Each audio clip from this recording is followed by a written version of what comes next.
and other stakeholders and fellow citizens to disregard any communication that come from Chabangu on the issues and the reasons that I've stated above, that he is not the Secretary General of the CCC and he does not represent the Citizens Coalition for Change.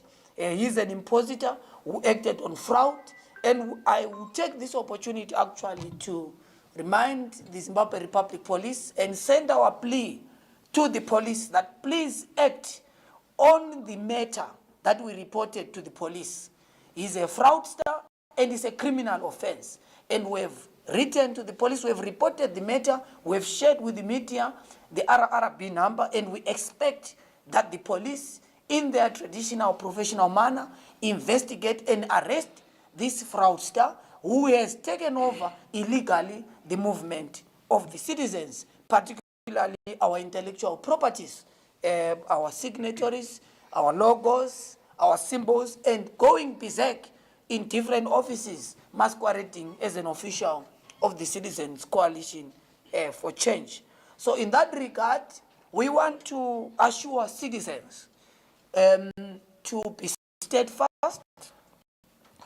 Mature citizens, we assure them strongly as their movement that we have taken important steps both domestically, regionally, and internationally to ensure that we movement our people, that you see what manifestation of the constitutional crisis that has visited our country. That constitutional crisis is born out of Zimbabwe's disputed election. The attack on the authentic opposition is born out of disputed election, an election that we won, an election that we defeated Mr. Mnangagwa and ZANU-PF. That's why you have seen them attacking them. Why are they attacking CCC? They are attacking CCC because they don't want an authentic opposition in this country. They want an opposition that they can control. And that is the character of authoritarian regime world over, that we must have an opposition that we control. We have refused to be controlled by our opponents. ZANU-PF is our competitor as a political party, and we don't be taken into being their player or their partner. We are an authentic alternative in this country, driven by the agenda to see change and transformation in this country. That's why you are seeing them now taking impositors, giving them temporary powers to try and masquerade as leaders of the alternative. Anyone in the media can testify to this. You have followed CCC since its inception from the 24th of January 2022. No journalist can confirm in their knowledge that they have seen, no Zimbabwean can confirm that they saw this impositor in the rank and file of the alternative. What does that do? It confirms the circus that is being born out of this constitutional crisis.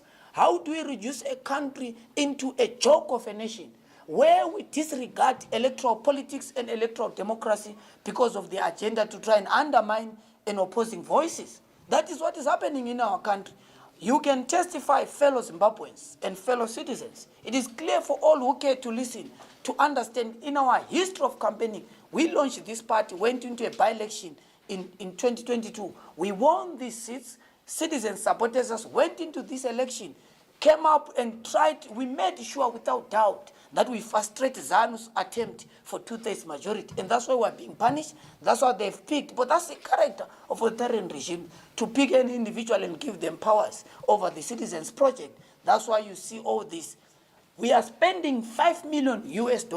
That is the money that has been budgeted by ZEC just for the by-election of the 9 members of parliament and councillors that is oncoming. That money is coming from taxpayers' money. That's why this issue is not a CCC issue. It's not a partisan issue. It's for all who care about democracy and the future of our country. Right now, we have problems in our country. Look at the state of our health facilities.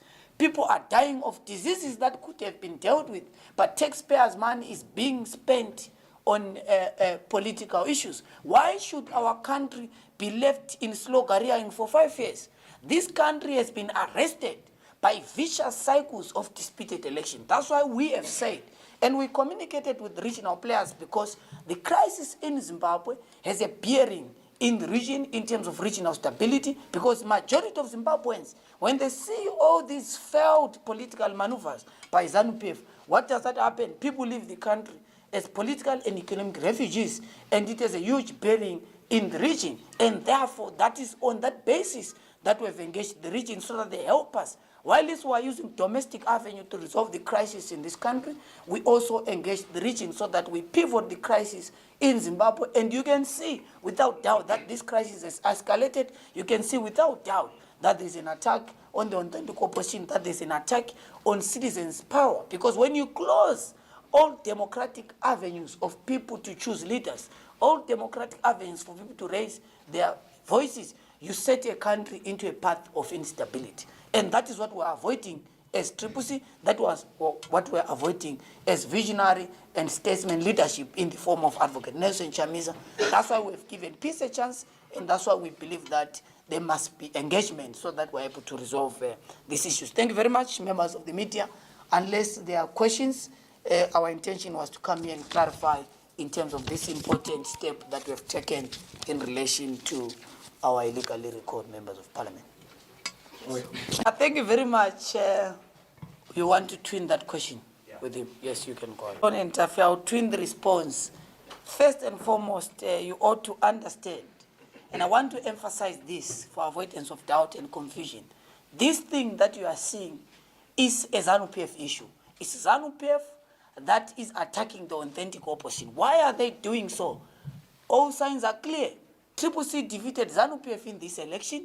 We rejected the election results because we are very clear that it's not only a CCC issue. SADC has confirmed and noted the report on Zimbabwe that the election in this country were not credible. So what are they doing now? Like any authoritarian in the world, they are going after CCC. We are being punished for defeating ZANU after the charade that happened in the election. So it's an engineered program by ZANU to try and destroy the authentic opposition in this country.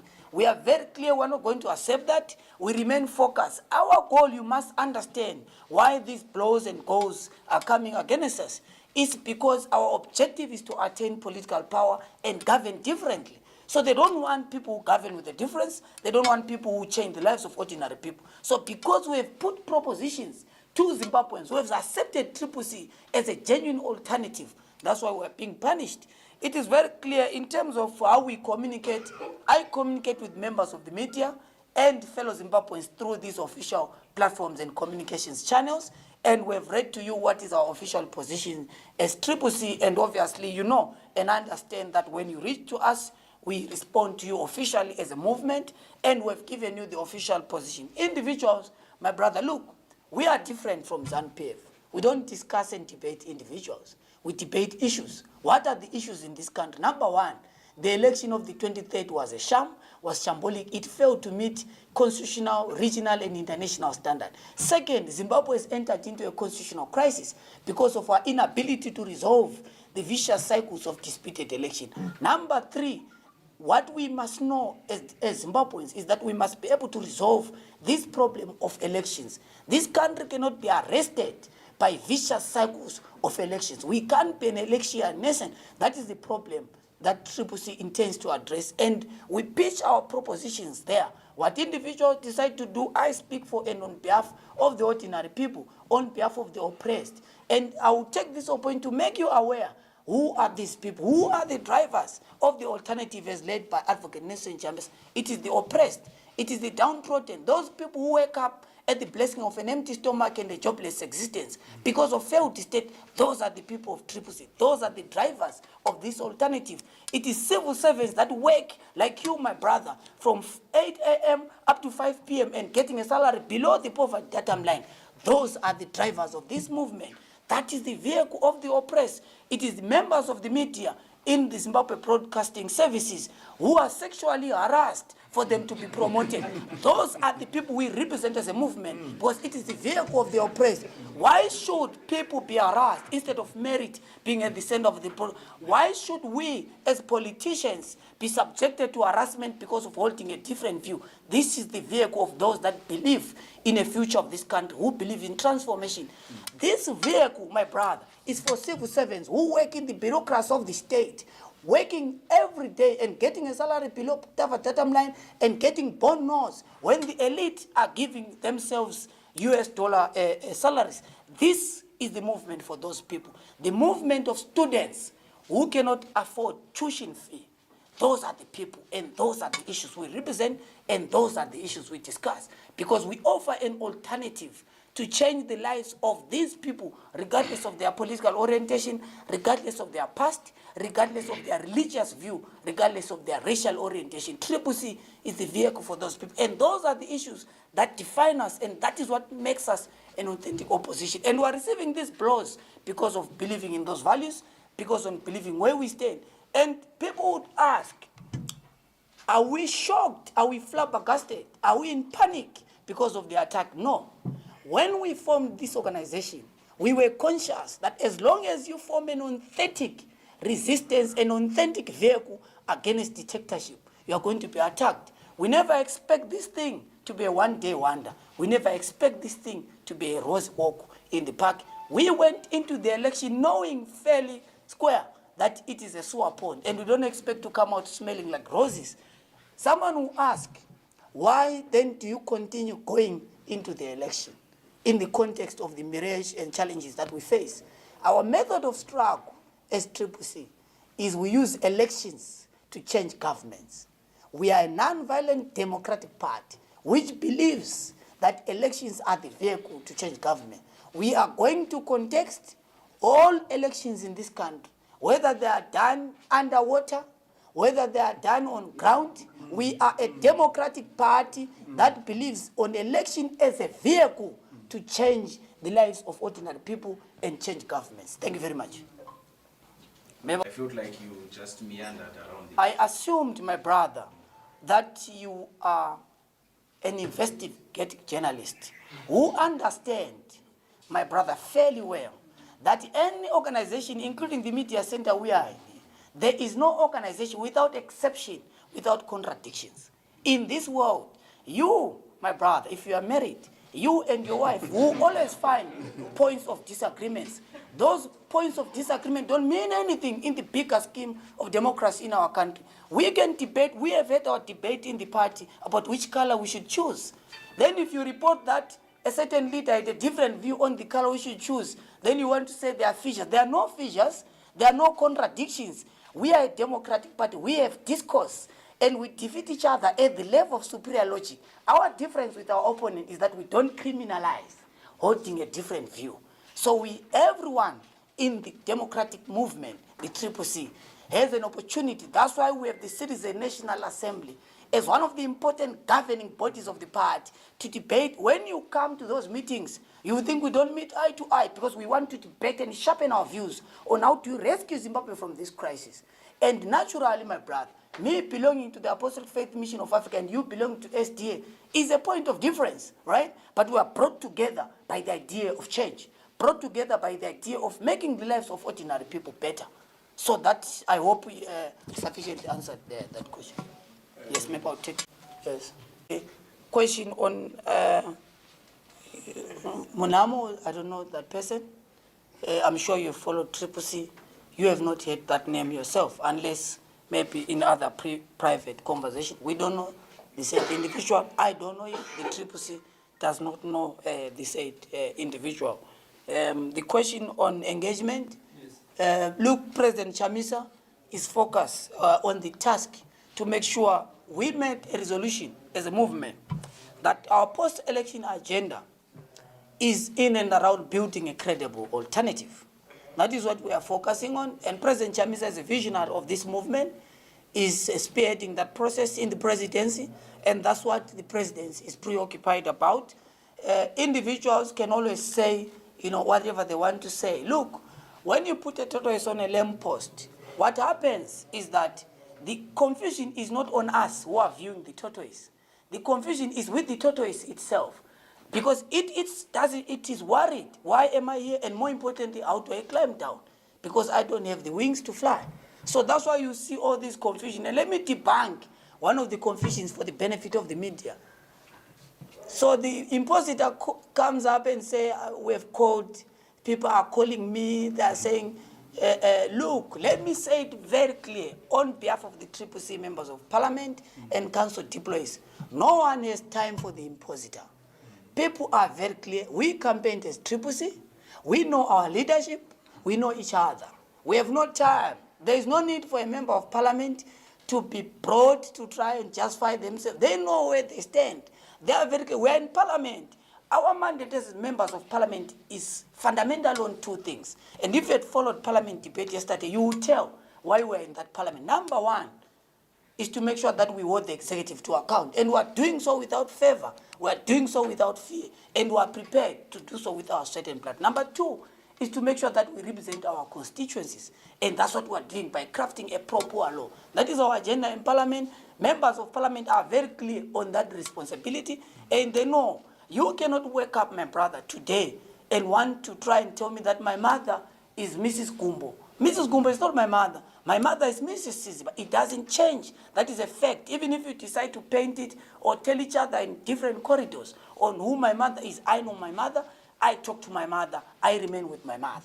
And with my colleagues in the family, we are very clear. We are decisive. We are united on the agenda to win Zimbabwe for change. We are very clear. We speak for and on behalf of those people. They shouldn't be dragged to speak in their individual capacity. We speak post-war leadership collective. We speak through those designated with the certain bureaus. So we are very clear. We are very happy. We meet in different platforms. We are focused. There's not going to be any effect on members of parliament that are said to have been recalled. There's not going to be an effect on our councillors. Councillor Ian Makon is going to continue with these responsibilities because we've taken the issue of the impositor to court and made it very clear to the court that this is who you are, these are our governing statutes, these are the organs of our party. So we'll hear that update from the High Court at the right time. I think that will be the last. Not a terrorist organization.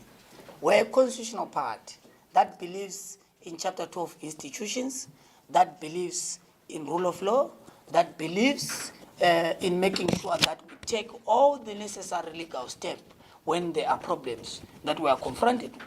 It is very clear to us as a movement. We might have problems with certain decisions that might be made, and every judgment, we respond to every judgment that comes from different courts in our country, every decision that comes from different organs of the state. We respond to them from case to case. Because we're a constitutional party, we exhaust all those avenues because the court is a theater of the struggle for the people. Parliament is a theater of the struggle for the people. Council is a theater of the struggle for the people. And we must make sure that we exhaust all those avenues. That does not stop us from using other avenues. We have avoided the temptation of breeding instability in our country because we're responsible leadership. And that's why we exhaust. It doesn't mean that we have problems. We mentioned problems with the commission. It's not a CCC issue. If ZEC fails its fidelity to the constitution, it is failing Zimbabweans. It's not a CCC issue. Why should ZEC fail CCC when it is funded by taxpayers? It is failing the ordinary people. It is failing the oppressed. And I conclude with you, my brother, on your question. It is very clear. Those who want to advise the party ought to have a conversation with the oppressed, because this movement is driven by the oppressed. It is owned by the oppressed. So the discourse must be within and among us with those that own this movement. And any strategic move that the party takes announces to its people. So people can hold their views on what they think. You agree that this issue has generated conversations in our country and everyone is interested about it and everyone has different view action. But citizens are very clear and they detect the political program of our party because we're citizen-centric, we're citizen-based. Every political decision we make has to be with the people. We have to consult the people, and the people detect the strategic direction and the strategic focus of our movement. Members of the media, fellow Zimbabweans, have a good